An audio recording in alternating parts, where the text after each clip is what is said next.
Welcome back to another video. Today it's gonna be my birth story. My daughter Ashlyn is actually in her crib right now. She's still napping. We just came home from a little shopping trip because I needed to get some things for her. If you don't know who I am, my name is Crystal. I'm 20 years old and I'm a single mom of Ashlyn Rose. And if you hear some noise in the background, it's either, people in my house or the sound machine she has on right now. This all started on July 9th. Her due date was July 5th. She was born 5 days late. So that day, I was not having a good day at all.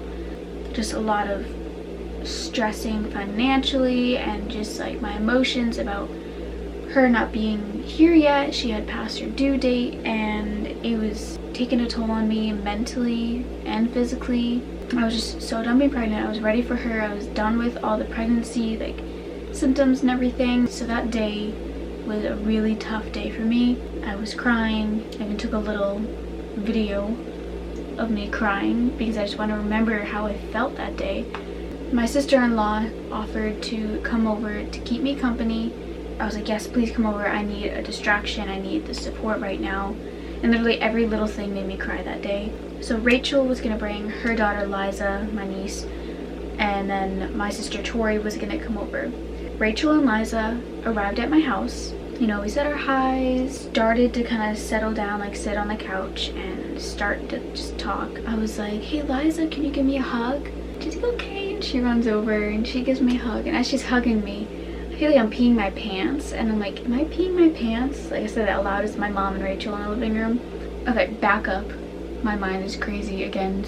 I have no sleep. That whole entire day, I was just praying. I was like, God, please give me a clear sign that she's coming. My mom said her water didn't break with any of us kids. She's had 5 of us.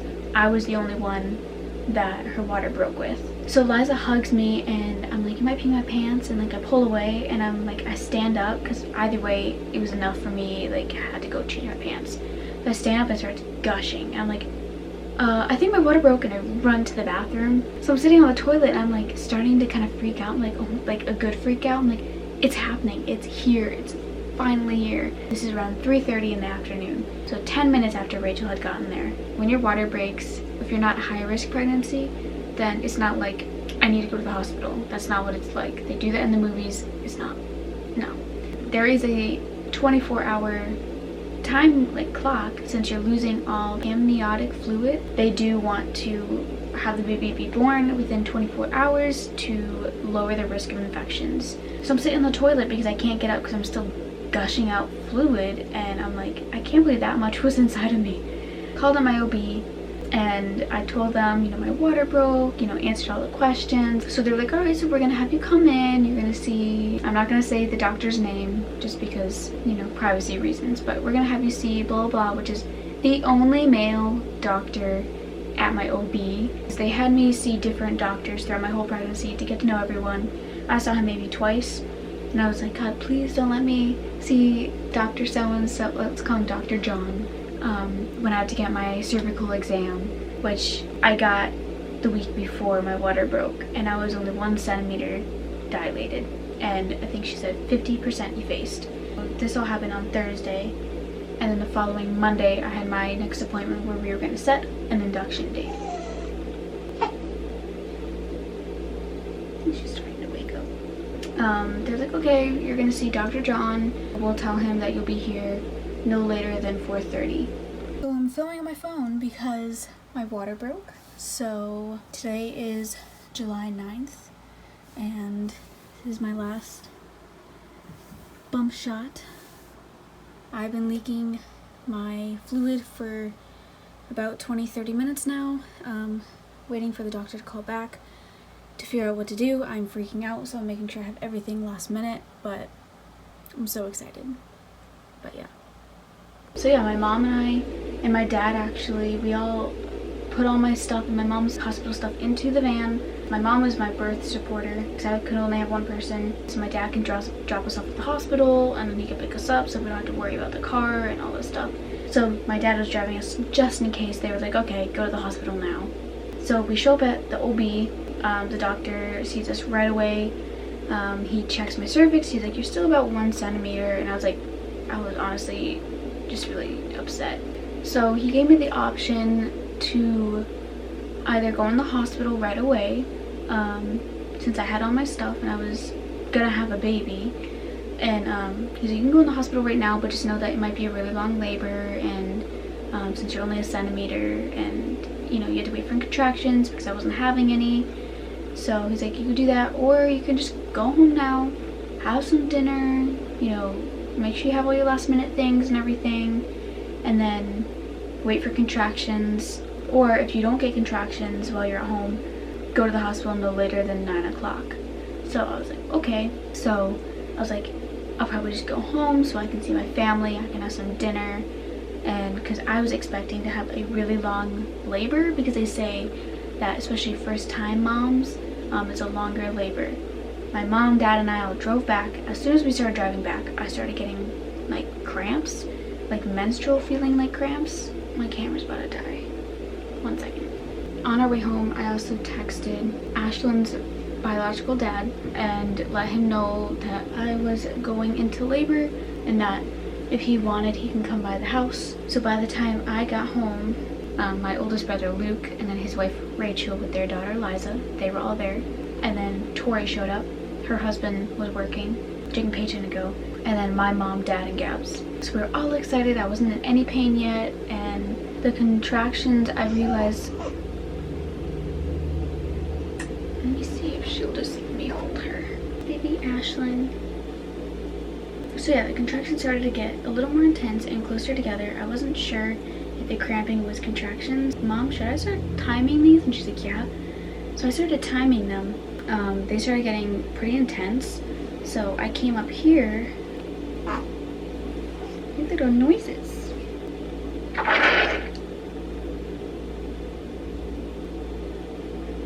I'm gonna wait a minute to see if that's all you had.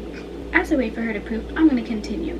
I wasn't able to take any birth class or anything because of COVID, so my mom and I just found a video on YouTube and watched that, and I was expecting a long labor. So I was planning, I wanted to labor in the tub, use, you know, the birthing ball and all that stuff. Are you smiling? Are you smiling? We were continuing timing the contractions. Rachel had my mom come up to show her how to massage me during each contraction. Then my app was like, hey, it's time to go. And we're like, oh yeah, it is. They were starting to become like 2 to 3 minutes apart. My mom, dad, and I all hopped in the car. So it was about 8:30 that we left. So it kind of timed perfectly that like they started getting really intense at the time that we would have had to leave anyways if I wasn't having contractions. So I gotta labor as much as possible at home. I'm in labor. Dad's driving. Hi, Gabs. And Madre's in the back. No. Alright, I have another one, Mom.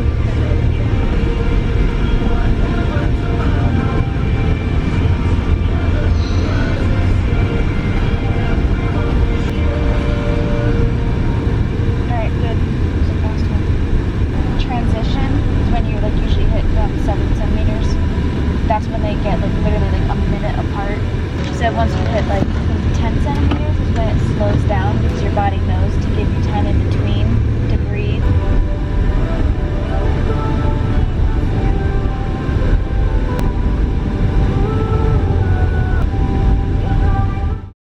So we go to the hospital. So my mom goes in, she's like, hey, my daughter's in labor, what do we do? They're like, okay, does she need a wheelchair? And I was like, yes, because I couldn't walk at that point during these contractions. Wheeled us up to the room. My contractions were intense to the point like I couldn't breathe, so I had to like force myself to inhale and exhale. Like it was bad. And in between each contraction I was fine. I was like talking and I was normal and everything. So then the nurse was like, is it okay if I check you? And I'm like, yes please. And I let her know like at my appointment around like 4:30 I was only a centimeter. She texts me and she's like, yeah, you're at like a 6. And I'm like, I got, well, sort of admitted, I guess. But they just checked me and I'm at about a 6, which is insane.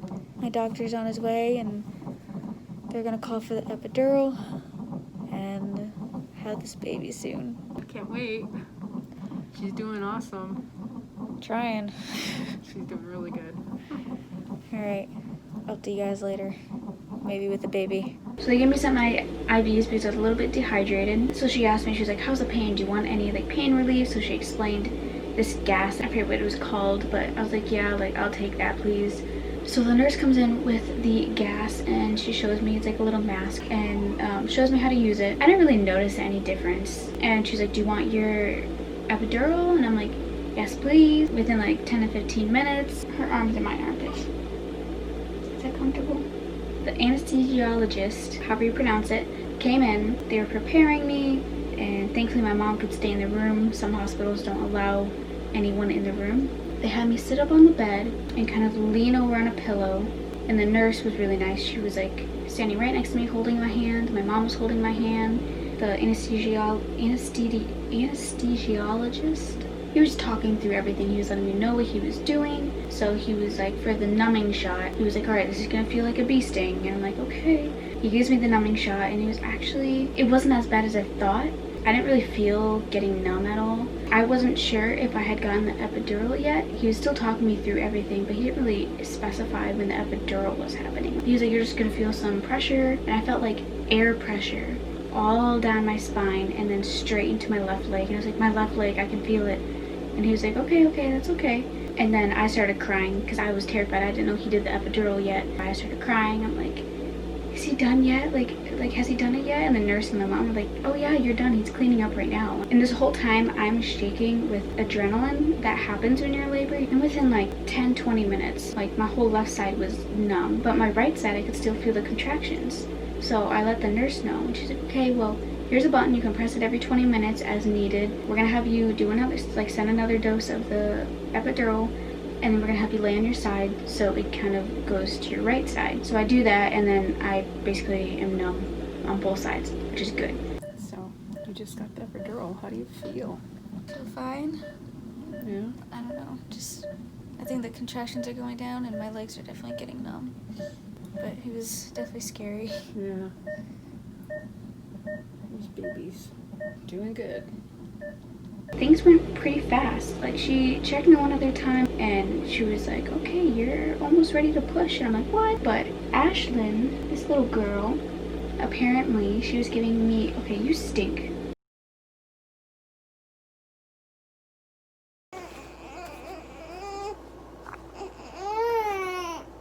Alright, so this part I have to film on my phone on a different day because I haven't been able to film. So I just made this kind of fast because she's only content for so long. I don't know what I said last, really. I was finally 10 centimeters, and the nurse was like, all right, you're gonna feel pressure in your butt, and when you feel that pressure, you need to tell me, because that means you're ready to push. And again, I've watched tons of videos, so I kind of knew all this stuff ahead of time. You gonna let Mama film? It's okay. It's okay, I'm right here. I don't know if I mentioned this earlier, but her heart rate kept on dropping every time I had a contraction. The nurse thought it was because she was like squeezing up against her umbilical cord. So we were really, really watching the monitor to make sure her heart rate came back up. Do you just want Mommy to hold you?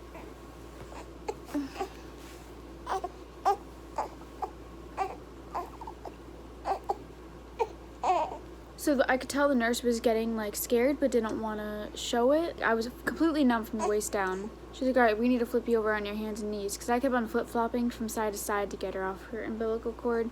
But there was one point where the nurse was like, we need to get you on your hands and knees. And I'm like, I can't. I'm literally numb from the waist down. How am I supposed to hold myself up? So she had another nurse come in. They flipped me over.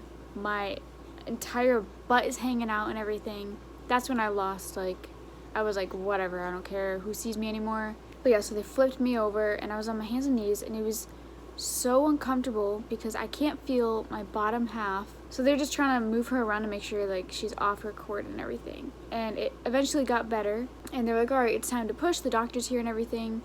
So as they're preparing me, like telling me how to push and everything, my doctor was telling me, you know, explaining what a episiotomy was and a vacuum extraction. A vacuum extraction is where, I guess, again, it's helping the baby come out of the birth canal, and it's kind of like a suction, and it helps pull them out. I was freaking out because he kept on talking about the vacuum. He said that we might need to do it because her head is turned a certain way or something like that. So they kept on asking me, do you feel pressure yet? I'm like, no, I don't feel anything. They're like, all right, well, you're ready to push and you're having a contraction right now. You don't feel anything? I'm like, nope. They had to watch the monitor and tell me when to push because I had no idea when to. So when I did my practice pushes, I think I started around like 1 a.m. So when I started pushing, I had no idea how to push because I couldn't feel anything, so I didn't know where to push. And they were like, push like you're trying to poop. And I'm like, I can't feel where it's all going. I was pushing as hard as I could. It was really tough because I had really bad heartburn too.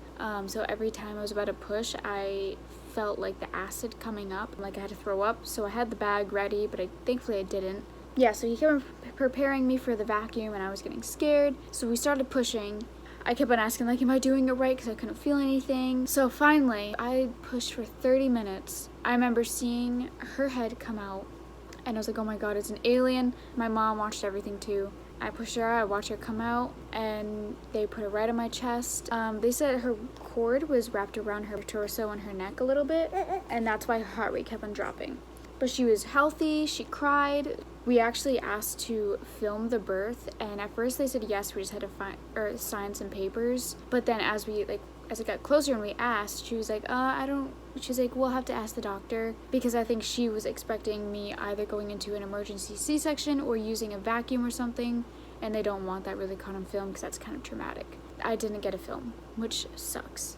She weighed 7 pounds, 1 ounce, and she was, they say 21 inches long, but when they laid her on my chest, my doctor was asking me, can you feel this? Can you feel that? I'm like, nope. I was like, okay. I guess he stitched me up because I did tear, had a 2nd degree tearing, which they did not tell me, I found out later. I had another spot that I tore. They also delivered the placenta, which I didn't know, and they didn't tell me to push or anything like that. So yeah, it was honestly a very fast labor and delivery, and it wasn't as hard as I thought it would be. That's also because the epidural worked amazing for me, so I didn't really feel anything. It wasn't too long after they stitched me up, they weighed her, kind of cleaned her off real quick. We got to go to my postpartum room. So when we got there, I was able to breastfeed. I had to get help latching. She had a difficulty with that. She eventually latched, and it was good for a little bit in the beginning. I did feed right after she was born, and she did really good. But then we had a lot of issues breastfeeding, even when we got home. So I'll make a whole video on that, because that's a long story of how I got to where I am. We are exclusively breastfeeding right now, but we're still working on it, and I'll explain that in a different video. But yeah, so that went great, and I'll make a whole video on postpartum and how I was healing and everything, especially with a 2nd degree tear. So I need to take care of her, but thank you so much for watching. If you have any questions about the birth or the labor, let me know down below. But yeah, life is crazy right now, so it's so hard to film, it's so hard to remember anything, so if I forgot anything, ask below. We're doing great though overall. Alright, so thank you for watching. Love you. Bye. Wanna say bye, Ashlyn? Say bye. Bye-bye.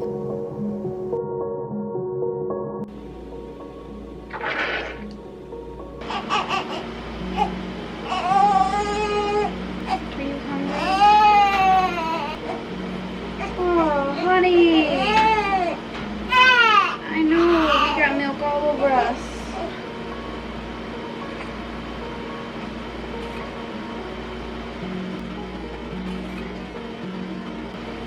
Oh my gosh. Are you okay? I'm just gonna try to burp you too.